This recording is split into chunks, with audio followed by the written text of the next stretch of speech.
Mate isi usi mate biang Esperança Dias to faliona iha residência bebonuk dili a foi em autópsia e Hospital Nacional Gilu Valadares.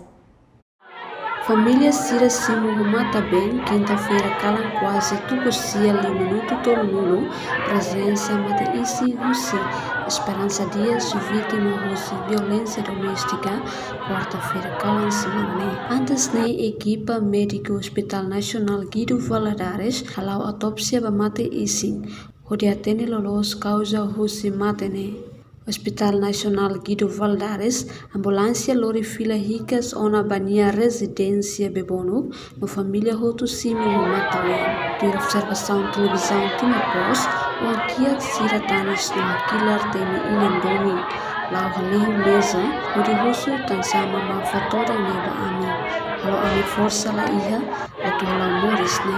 Família Barak o Matawe, halo ricas Esperança Dias ne dia tomak durante ne.